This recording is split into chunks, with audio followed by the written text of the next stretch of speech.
Welcome back to Between the Levees. I'm joined today by Miss Jessica Branham. She is the new CEO of Royal Barge Fleet in the Memphis area on McKellar Lake. I met her in a previous life. She was with one of Ingram's customers at the time, corresponded by email and phone a number of times, and now I saw some updates on your new career move. Jessica, thank you for joining me. Yeah, thanks for having me. I'm super Well, excited. tell me a little bit about your new venture. So we are a sister company of Cummings Marine in the Memphis area. Cummings Marine has primarily handled tank barges for over 20 years. They have done a few dry cargo here and there whenever business has been slow, but have looked more into getting involved into that. So what we've decided to do is to break the companies into two different portions and have Royal Barge Fleet take care of dry cargo, cleaning, repair, dry dock services. We eventually hope to get to where we have a mobile cleaning service as well, and boat repair service after we get our feet fully established, and then have Cummings primarily handle all the tank barge operations. And I think I saw too, your doors open January 15th of 2024. Yes, that is correct. Well, the other day you shared with me a synopsis of your career and kind of what led you to this. But of course, you got your MBA. What was your undergraduate studies in? History and political science. And what led you to that? I've always been in love with history. It was kind of the one thing my dad and I could bond with. So I fell in love with history and just really honed in on that. I actually started off in my undergrad as pre-med, and after the first semester was like, I just really want to do something I truly love. And that's whenever I switched over to be a history and political science major and just kind of took off from there. Well, fill me in on your childhood. I know, of course, in 2015 you were in St. Louis, but where did you grow up? So, my husband and I both were born and raised in Eastern Kentucky, the middle of coal country. If you've ever heard of the Hatfield and McCoy feud, both of us, that's where we were born and raised. The coal industry, ruled everything. My dad and his brothers all owned several coal mines. And then my dad was a superintendent over maintenance for mountaintop removal. We call it strip mining in Kentucky, where they blast the tops off of the mountains. My husband was a diesel mechanic for Caterpillar, and my mom was a federal black lung attorney. So pretty much that was everything that ruled the area. And whenever the coal industry declined, we had to go somewhere. And that's whenever we received a job interview for my husband to move to the Caterpillar dealer in St. Louis, Faybic Caterpillar. And we loved it. We moved within 2.5 weeks, I think it was. He was hired on the spot. We moved within 2.5 weeks. Our oldest was 5 at the time, so it was the perfect time for us to move. And we just packed up pretty much and moved west. Well, tell me about the coal industry from your perspective growing up in it. Um, it's it's a whole new world. We were actually back buying a boat for this new venture, and we flew into Pittsburgh, and we were all talking about as we drove into Hannibal, Ohio, how it's so amazing in West Virginia and Kentucky and places like that, how everybody still lives in coal camps and just they've revamped and renovated and everything, all these old coal camp houses. My grandma lived in one, and my dad will tell you that whenever they first lived in there, it didn't even have running water, so they had an outhouse out back. I don't remember that because they had running water by then, but it was an old coal camp. Um, but it's definitely different out here. I will tell you a little funny story. I had a crack in my windshield when we moved out here and it spread. And so I called my insurance company. I was like, hey, I need to turn this in on my insurance. Don't I get a free windshield every year? And they were like, we've never heard of this before. Well, I guess because of all the coal trucks in Eastern Kentucky and Kentucky in general, West Virginia, you get a free windshield every year. So that's not a thing out here. And so then when they told me I had to pay $500 for a new windshield, my mouth hit the floor. I was like, "Are you serious?" So, I mean, it's definitely a different world that you live in. There's not as many things back home for our kids to do year round. And that's what I liked about moving out here is, if they want to play hockey year round, they can play hockey year round. If they want to gymnastics, yes, but not to the competitive level of they wanted to be in the Olympics. We'd have to go somewhere, move, so they would have those opportunities. But I mean, money was good. I won't lie. My husband would work all the time, but he worked a lot of hours and he was always gone. And when we moved out here, the money was good, but then he was also able to spend time with our child and myself instead of working 100 plus hours a week. He was home and he was actually able to pick her up at the bus stop when before he was never home before dark. So it definitely is still a different lifestyle, but it's you putting all of your eggs into one basket instead of having other opportunities. You're relying solely on that one industry to provide for everyone in your entire family. Um, where in all of these other areas you have so many different other industries that your skills can still um, be an idea or an option. Well, what happened in your life between undergraduate and you're getting your MBA? Whenever I graduated undergrad, I decided to take about 6 months off, and I wanted to decide if I wanted to be an attorney or not. So I worked for my mother's law firm, and then went to night school. I started in the spring semester of a 2-year MBA program. So I did a 2-year program in a year and a half. I had to double up my last semester in order to graduate with the people that I started with. So I just took some time off, spent some time with my daughter because I had her in July of my sophomore year of college and never within 6 weeks I was, starting back.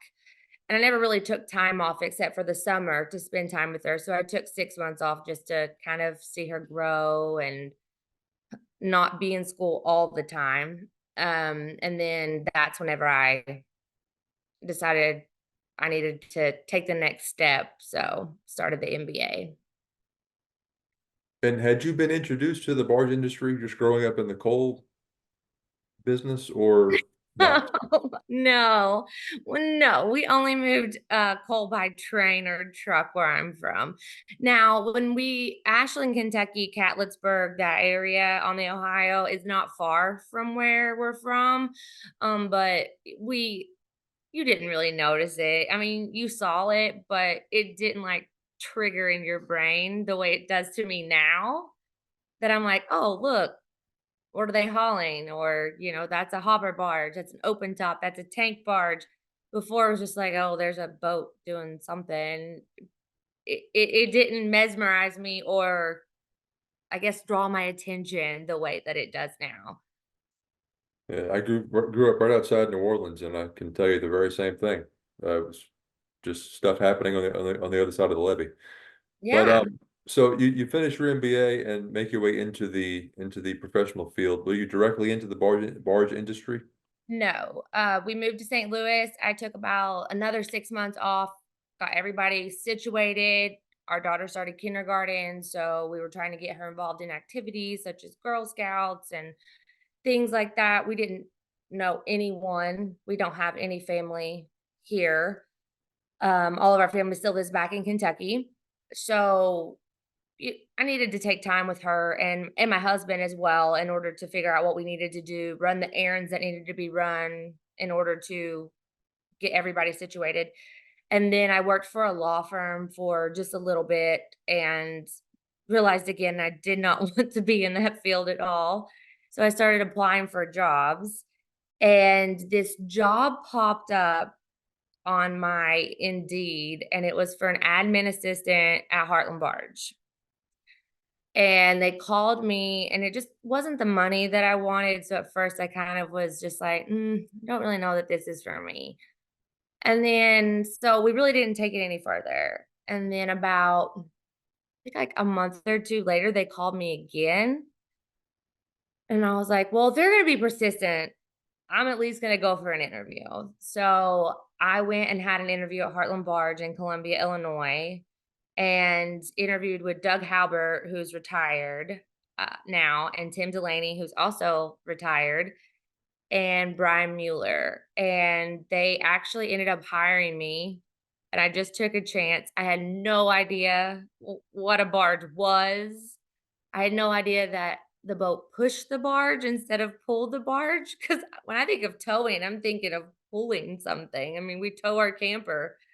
So I ended up taking that leap and started off working there as an admin, doing bills of lading, answering phone calls. If customers would call and want to know a boat position, I would call and give a boat position or like a barge position, or at least ask the dispatchers. And then we had a girl go on maternity leave about mm, about 8 months after I started. So they gave me the Arkansas River to kind of test my salt, and it worked out pretty well. So once she came back, they ended up giving me the Arkansas River and the West Canal as my own. And I dispatched that and still did my admin duties for about another 8 months. And then I got moved up to a dispatcher, dispatched the Ohio, the Arkansas, and the West Canal, Tin Tom, Tong, Big B, um, the Tennessee, and the Cumberland. And then I finally moved up to the upper down and the lower to Baton Rouge. And then that's whenever I moved over into the aggregate side of things instead of being on the barge freight management side of things. I moved over into being the customer more in the aggregate side. And I did that I managed 9 different terminals and worked closely with vendors like Ingram and ACBL and Western Rivers, chartering boats. I actually dispatched boats at that time, as well as helping out with the terminals. Not only did I do barge, I was over rail and truck there too. So I was dispatching rail cars and trucks. But I earlier this year, I got out of the aggregate industry and moved over into contracts, and was reading contracts for Bungie North America on their new CapEx. And then that was just a contract position. I was just kind of tired and wanted something a little bit more slow paced. And then this kind of just fell into my lap, literally fell into my lap in October. Before we get too far into Royal Barge, Mhm. I admittedly know very little about Heartland. It's their own barges? What is that arrangement? So they have 2 different sides. They have a pool management side, and then they have a leasing side. They also own a shipyard in Brownsville, Pennsylvania, where they manufacture their own barges for sale or for their own personal use. But you or I could buy a barge and put it in their pool, and they would charge us a monthly rate, but then based upon the amount of money the entire pool makes for that month, you would get a check or get so much for, your barge for that month. What did your first impression, I guess, of the barge industry? What was that? How did it develop? And as you sort of got your hands around things. I was kind of blown away at first on the camaraderie of everyone. It's definitely a family oriented, but I feel like once you're involved in the barge industry, you become a family. Like, if you need help, they're gonna help you out any way they can. And I have learned one thing in the river industry is don't burn a bridge because you never know when you might need their help again. So if that bridge isn't worth burning, just put a smile on your face and move on. It's not worth it. It's really not. It's not worth getting yourself upset. Um, I had some great people when I first started, Western Rivers especially. Jay Simons, he just kind of took me under his wing. I'm a huge avid golfer. I've played golf since I was 6. It actually paid for my undergrad. And it's still to this day, even when I wasn't in the river industry and was writing contracts, he would call and be like, "Hey, can you come play in this, this, and this?" Even though I wasn't involved, I was still, asked and still thought of as someone that they still wanted around. So that was kind of nice. It's not like they just shove you out and you're hung up to dry. So And what was your experience dispatching boats? that's a whole nother barges and boats are definitely different. When you're not used to dealing with people and you're used to just moving a barge where it needs to go instead of telling people what they need to do, um, it's definitely interesting. I'll leave it at I've built a podcast off of that very interesting thing here. that. So let's cut back ahead. Tell me how Royal Barge Fleet kind of came about, where it stands today, and what we're looking forward to next year. Yeah, so this was an idea by one of my good friends that he came up with, that he wanted to split Cummings to a tank barge and then a new fleet, which he didn't come up with the name yet, to dry cargo solely. And he actually gave me a phone call about something completely different and had no idea what I was doing at the time. And just mentioned that he was getting ready to do this and he was interviewing people to run it for him. And I said, well, if the people can work remote for the first little bit and travel back and forth to Memphis, then I'm definitely interested. And his response immediately was, "Can you be in Memphis next week?" Because I was actually in Eastern Kentucky at the time on vacation with my husband. We do a lot of side by side riding, UTV, in the mountains. We have a huge group of our friends that we do it with every year, multiple places. And I was like, "Yeah, sure, I'll come and figure it out." And I'm telling you, it was the most awkward interview I've ever been to in my entire life. I was pretty much paraded around a circle, of people, and it was all based upon how I connected between everyone, and then they also tested my salt too. They would definitely ask me questions and wanted to see what my answer was to them, to believe if I actually knew what I was talking about. So, um but yeah, I and then I waited another 2 weeks and he was like, "Okay, we're all in. We're all ready to go. We want you. Start coming up with your ideas and start putting them on paper and see what we got to do to build a headquarters and let's go." So, we bought 3 plots of plant of land directly across from the port restaurant on McKellar's Island, McKellar President's Island, I'm sorry. And we're building a huge headquarters there, but it takes so much work with commercial property and especially on protected waterways to get anything done. So I've been working with an architect since late October, and we're still not even going to be able to break ground until May. So we're going to have a temporary business there just for the time being, but it's going to be absolutely gorgeous whenever it finally does get finished. And then we have purchased a boat in Pittsburgh, and it will be coming down after the first of the year. And we have a deck barge that is on the way.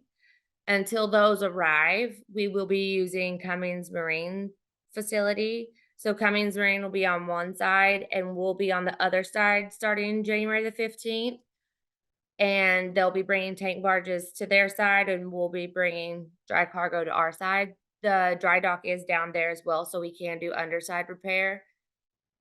For the current situation, I'll be operating as their CO slash operations manager until we hire someone else because cleaning has been kind of, I'm a nerd when it comes to this.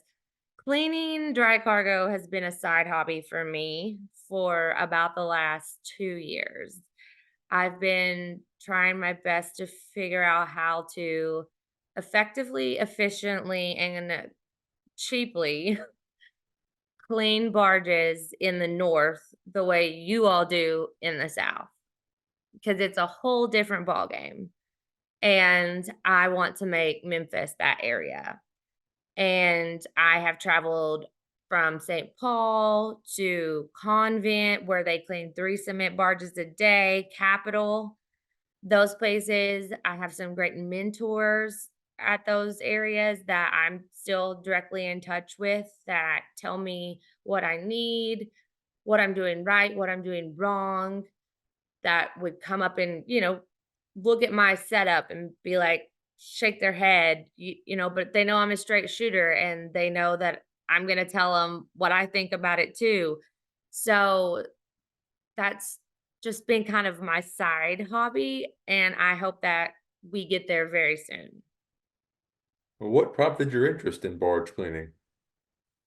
When I was with an aggregate company, we were returning barges, and it was challenging to find people to do them the way that the Gulf does them and not have to pay for the towing to the Gulf. Because, I mean, if you look at it that way, do you send it to the Gulf and you pay $10,000 to get it to the Gulf and then you pay another $15,000 to get an empty back, but then you got to pay X amount of dollars to get it cleaned? It washes out. You may as well just have it cleaned somewhere else where it is.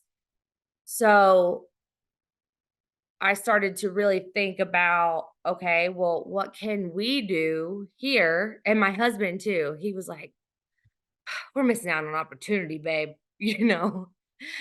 Really, we are. He's like, let's buy a boat. Let's go do this. Let's figure it out. And I was working side by side with our marine surveyors at the time. Ended up hiring a grain inspector in order to tell me if it would pass. They would pass grain inspections, just so I could prove a point, I guess. And that kind of started it all. And then I just kept thinking and kept thinking and kept thinking as the years went on. And I saw different things and learned how easy it was to clean one trip barges of certain materials, and then how hard it was to clean 5 trip barges of one materials, and then learn the fragileness of covers that are handled 3 times the amount of a normal barge. When you have one barge that is the covers are maybe lifted, let's say they load out of St. Paul and then they come down to the Gulf, their covers are gonna be lifted maybe once out of 4 months.